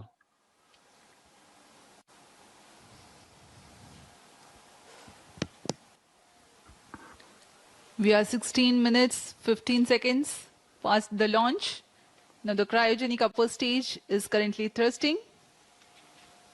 The vehicle trajectory correctly follows the prediction. Cryo stage performance normal. तृतीय व अंतिम चरण GSLV Mark II का क्रायो अपर स्टेज के नाम से जाना जाता है। Cryo upper stage वर्तमान में पूरी तरह currently completely normal performance, all the सामान्य निष्पादन करते हुए system यान को उद्दिष्ट कक्षा की ओर so the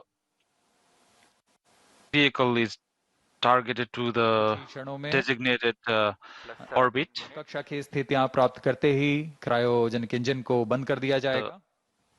Cryogenic engine would be closed. The launch vehicle is at an altitude of 748 kilometers.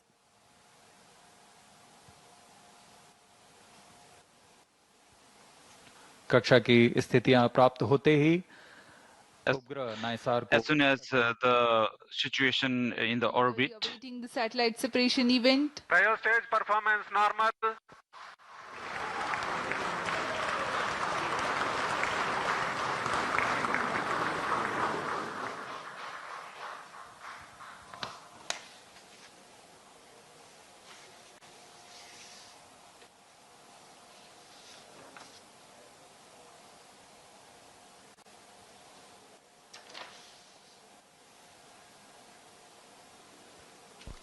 plus 18 minutes. वर्तमान में सापेक्ष गति 7.35 किलोमीटर प्रति सेकंड तथा ऊंचाई 745 किलोमीटर होती है। Performance normal. so currently 7.35 kilometer per second is the relative velocity, and it's performing nominally. Stage thrust cutoff. The thrust has been cut off of the cryo stage, and next event is the NISAR separation, which is perhaps very close. जी हाँ, जैसा अपेक्षित था। yes, as expected.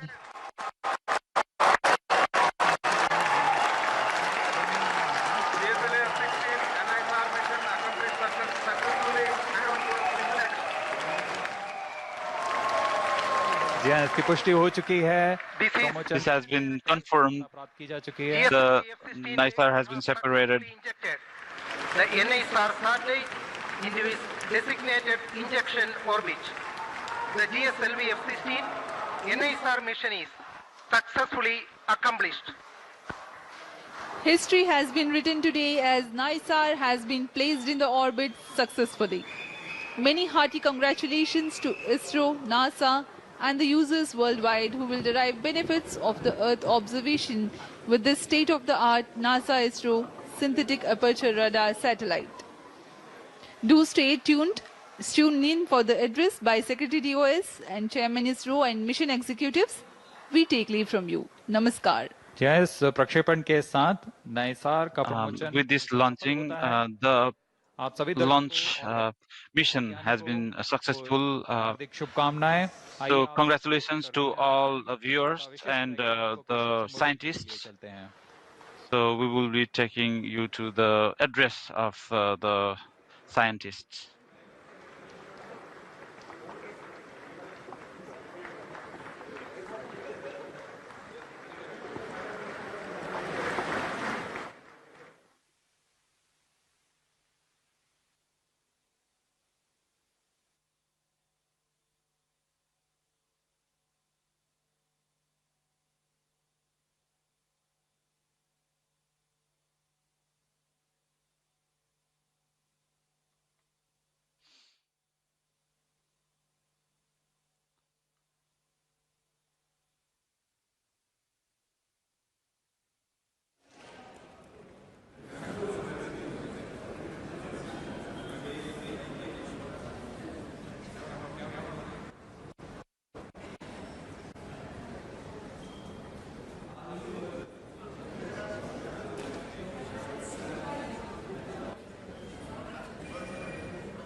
Either none.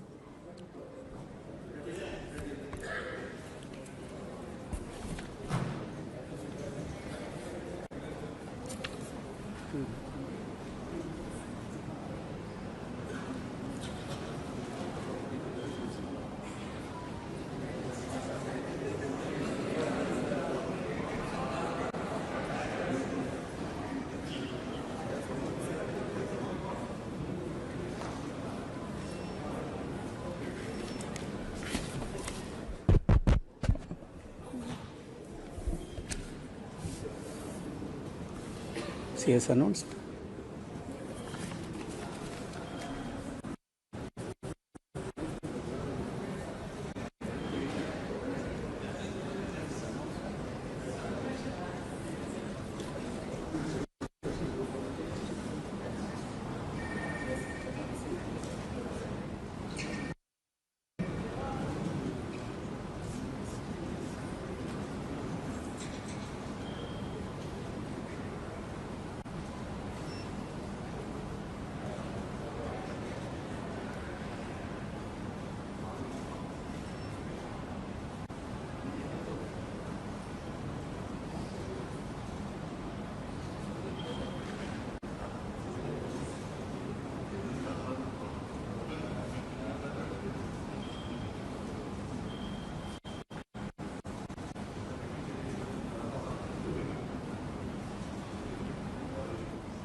Project director also, project director, satellite project.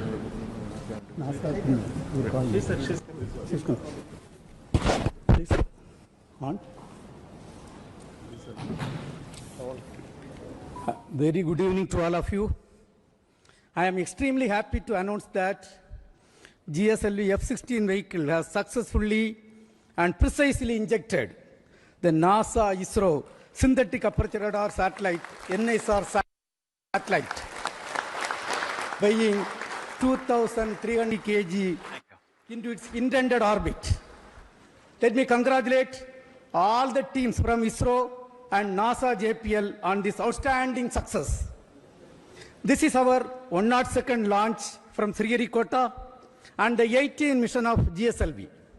As all of you may recall, we had the previous GSLV F-15 mission on 29th January 2025, which was the 100th successful mission launched from Sriharikota, and also the first launch after the new management, including me, took over as the chairman of ISRO. This is the first GSLV mission to the Sun synchronous polar orbit. Till date, all the GSLV missions have been to GTO. Being the first SSPO mission, several analyses and studies were carried out to make this mission a grand successful mission, including the cryogenic upper stage corrections. A host of mission simulations were carried out very systematically and meticulously, and today's successful mission is accomplished. All the vehicle system performance were quite normal, as expected and as predicted. And today, we achieved the intended orbit.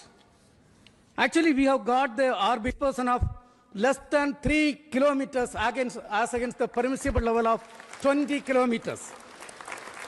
Perigee, the specification is 742 kilometers. We have got 740 kilometers. Apogee, 745 kilometers is the specification. We have got 747 kilometers. And all the parameters are as expected and in the right line. And this accomplishment is a teamwork, culmination of the teamwork of both ISRO and JPL NASA. The NISAR satellite is a significant milestone for both Department of Space and NASA JPL, being the first joint development project undertaken by the two major spacefaring nations. NISAR is an all-weather, day-night imaging satellite that will scan the entire Earth at 12-day interval. The satellite integrates ISRO's S-band synthetic aperture radar payload with NASA's L-band SAR payload and 12-meter unfurlable reflected antenna to become the first of its kind, a dual-frequency SAR satellite. NISAR will enable the scientific community to detect the surface variations, sea ice detection, investigate natural hazards, monitor soil moisture, and many other applications. The potential applications from the satellite are huge, and the global scientific community is eagerly awaiting the satellite data for their respective research and usage.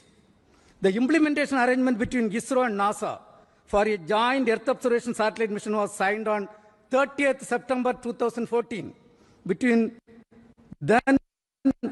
It was signed by the then Chairman ISRO, Secretary Department of Space, Dr. K. Radhakrishnan, who is sitting in front of us, and with the NASA Administrator, Mr. Charles Bolden. In fact, we were so happy to participate in that function which happened in Toronto. Since then, the realization of satellite in ISRO progressed steadily under the outstanding leadership of subsequent Chairman, Sri Kiran Kumar Sir, who is also present in the audience, Dr. K. Sivan, Dr. Somnath, and also under different project directors. On this occasion, let me congratulate all of them, also salute each and every one of the team members who have contributed for this significant achievement. Let me also congratulate all the technical teams, administrative teams, both in NASA, JPL, and ISRO, who worked shoulder to shoulder to build the satellite at UR Rao Satellite Center over the past so many years. Our mission has brought the two space agencies much closer than ever before, and the continuous interactions at various levels during the course of project execution has enriched both sides. On behalf of Department of Space and ISRO, let me thank the NASA JPL team and all other stakeholders in the project for their excellent contribution to the joint mission. Also congratulate them on the successful launch. We wish the scientific community from both sides the exciting days ahead. Let me also congratulate the ISRO teams from SAC, URSC, VSSC, IASU, IPRC, LPSC, ISTRAC, and all the teams involved in the payload development, satellite integration, realization of solid, liquid, and cryogenic stages, inertial systems, and the launch vehicle itself. Let me take the opportunity to congratulate the Chairman Launch Authorization Board, all the center directors who are with me. It's a teamwork done by ISRO along with the NASA. I express my heartfelt gratitude to the Honorable Prime Minister, Sri Narendra Modi ji, who as the Minister of Space has provided outstanding, encouraging support for the entire project for its successful execution today. Also, let me thank Honorable Minister of State, Dr. Jitendra Singh ji, officials, PMO officials who are working hand in hand with the Department of Space, and all our family members, entire team members of ISRO, and the academia and industrial participants who have contributed for this. I think at this point of time, this success is demonstrating a teamwork, an international teamwork between two spacefaring nations, and surely this data is going to be highly useful for the scientific community of the globe. And when every 12 days when the data is going to come, it is not going to be used by 1 or 2 countries. The entire globe is going to benefit out of this great accomplishment. And at this point, once again, let me congratulate all the team members, our family members, industrial partners, academia team, and the NASA team for the outstanding work. At this point, before I hand over to my team, let me invite Cassie Swiles, Deputy Assistant Administrator at NASA, for expressing her thoughts on the journey so far in this joint outstanding mission. Madam, please, floor is yours.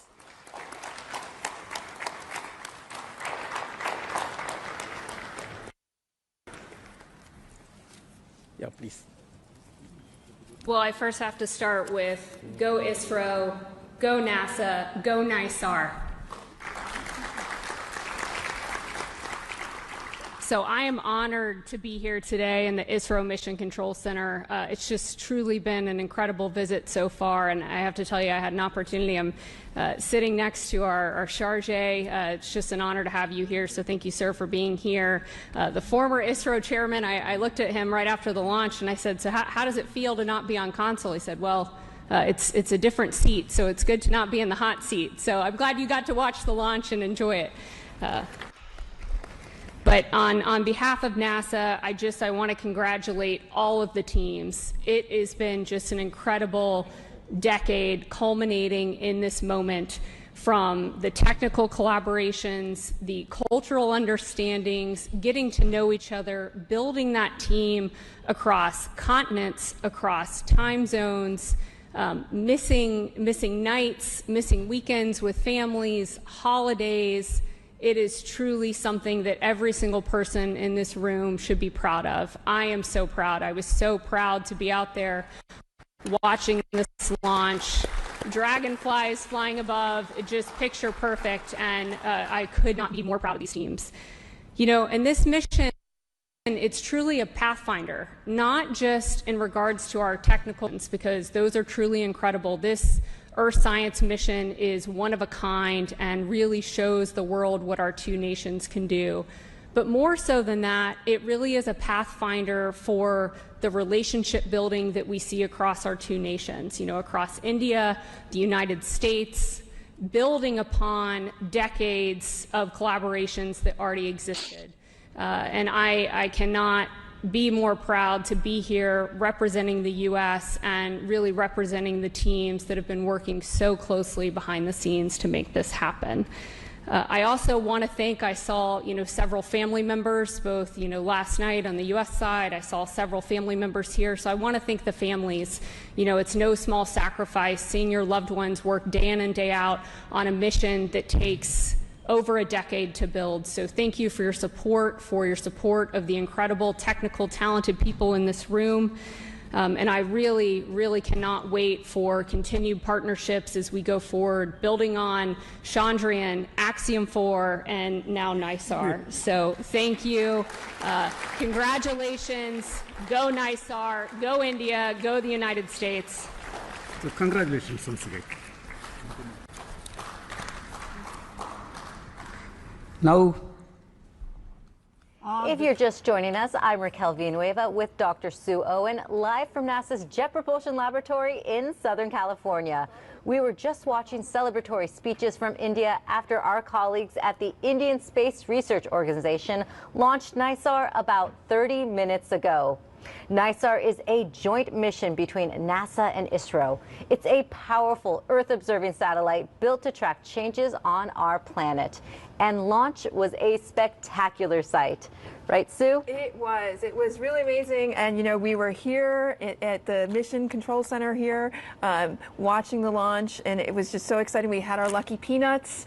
It's a special NASA tradition to have peanuts for launch. And so, it was really moving to see NISAR finally making its way into space. It was great to see you get emotional watching it too, eating your lucky peanuts. And we weren't the only ones celebrating here at JPL. Here's a look at our mission control and friends and family inside Von Karman Auditorium reacting to launch. Yeah, everybody was just so excited. You can see people clapping and cheering. It was a great event. I know, we were right next door to the mission control, so we could really hear them cheering at each milestone. Now, our home planet is constantly changing in a variety of ways, some subtle, others dramatic. NISAR will enable us to comprehensively monitor Earth's land and ice surfaces, building a detailed record of large and small changes over time. With NISAR, we're tracking the changes of the solid Earth and how it's moving, ecosystems, ice cover, and any other thing that's changing at the scale of a centimeter on the Earth in a way that we've never been able to see before.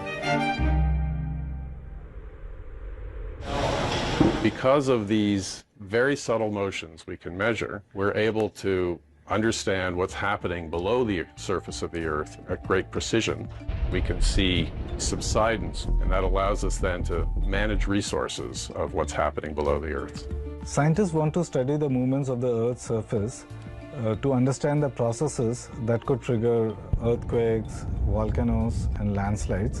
And that allows us then to understand risks associated with natural hazards, which in turn can help in mitigation measures and early response. Other changes over the Earth's surface include melting of glaciers and ice sheets, changes in forest biomass, soil moisture, and shoreline changes. It's based on radar, so it has two different frequency radars, and it basically looks through clouds and sees the surface of the Earth. What you're seeing is an animation of how the radar collects data, and you can see these beams coming down from the antenna and coming back, and on the ground you can see the swath, and that's where it collects the data, and when it combines them all together you get what we need for the science. We can see day and night through clouds, and we're covering all of the land and all of the ice-covered surfaces of Earth every week. NISAR is quite unique in that it has two radars, one provided by NASA, one provided by ISRO, the Indian Space Research Organization. NASA and ISRO have collaborated in this mission. Till last year we were there at JPL, NASA, where the radars got integrated and tested and were shipped back to India. And now the spacecraft is getting integrated with the instruments and they are being tested together. NISAR is going to be launched from Sriharikota, which is a ISRO launch pad, and it is going to be launched by GSLV Mark II. So we are just looking forward for the launch of NISAR in the forthcoming year. NISAR is measuring the changes on the Earth's surface, which are either factors or indicators of climate change.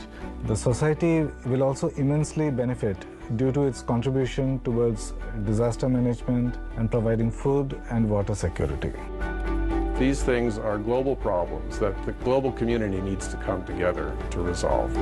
Now it looks like we are no more belonging to two different worlds, and we all belong to the space community. That's it. There's the excitement about what we are going to learn that we didn't even anticipate we're going to learn.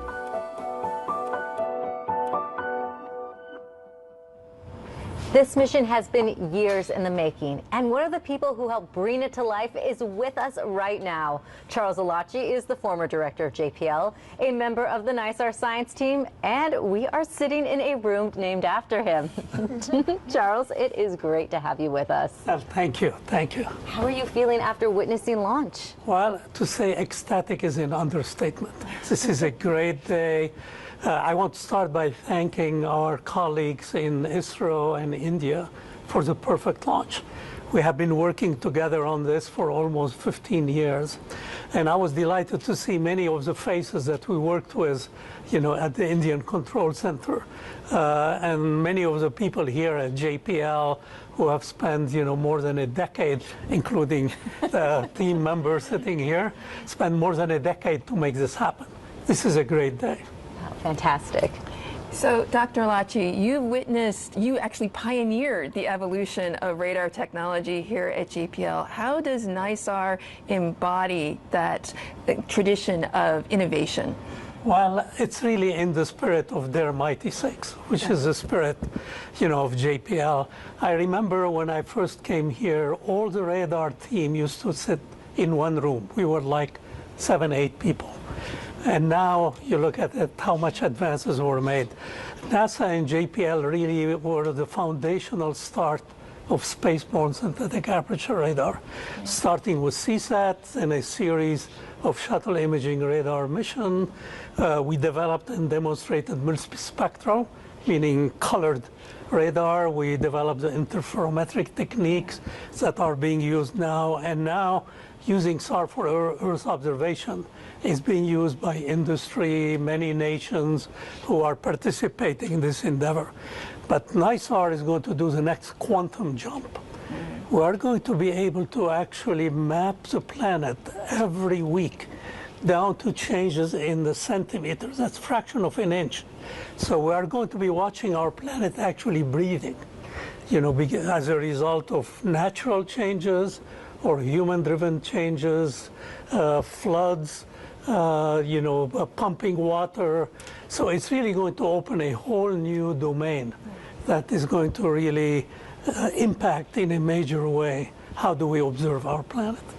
Thank you. That's great. Absolutely. And, you were mentioning those small changes. So NISAR will detect changes on the Earth's surface with remarkable precision. So how will NISAR's data benefit society for years to come in the near future and for the future generations? Well, let's take one example, the floods which happened recently in Texas. NISAR will be able to actually monitor the changes of the area which are being flooded, even under vegetation. And then when earthquakes happen, we will be able to monitor the surface motion which results from earthquake, so we can send the information, to the rescuers, so they know where are, the major damage which have happened. Let's take example where people are pumping water, farmers are pumping water. We'll be able to monitor how much the water table is being depleted and how much is being refilled, during the winter when there are rain, both here and in India and worldwide. So I think it's going to impact us in a significant way, in a positive way, in helping us, better manage our resources, prevent, or not necessarily prevent, but actually how do we manage natural disaster. I mean, recently there was a big earthquake in Japan, in Russia. So there is possibility of tides and flooding around coastal region. So a satellite like NISAR will be able to monitor that on a regular basis. So it's really going to impact not only our scientific understanding, but our day-to-day life. So I would envision that people would be getting on their iPhone, map of the region or on a global basis to see what are the changes and how do we mitigate disasters which are happening. So many communities will benefit from NISAR's data. Absolutely, worldwide.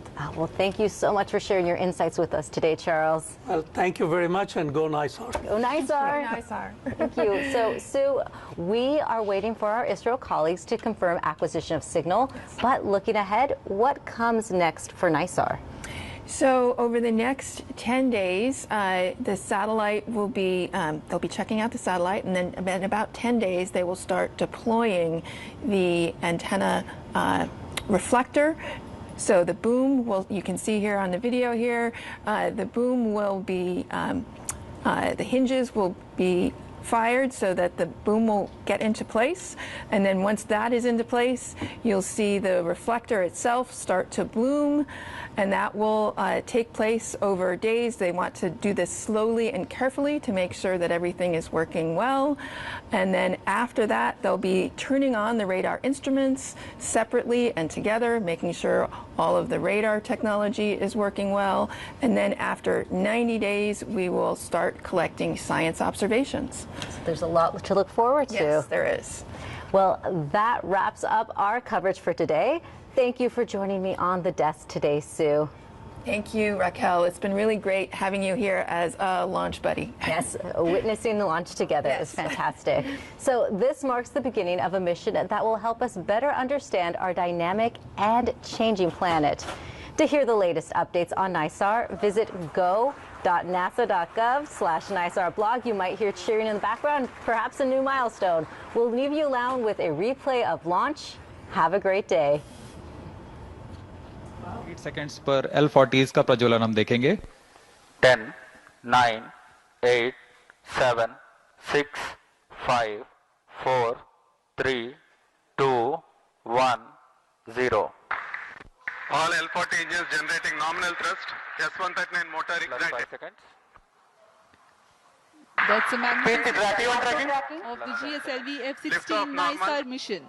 The deafening roar of GSLV and beautiful silhouette brightening the Sriharikota sky. जी हाँ, अभी आपने देखा चारों L40s और S139 का सफल प्रज्वलन और GSLV F-16 का उत्थापन द्वितीय प्रमोचन मंच से, और ये अपने गंतव्य की ओर बढ़ता हुआ. हम यहाँ कंपन महसूस कर पा रहे हैं मिशन नियंत्रण केंद्र पर.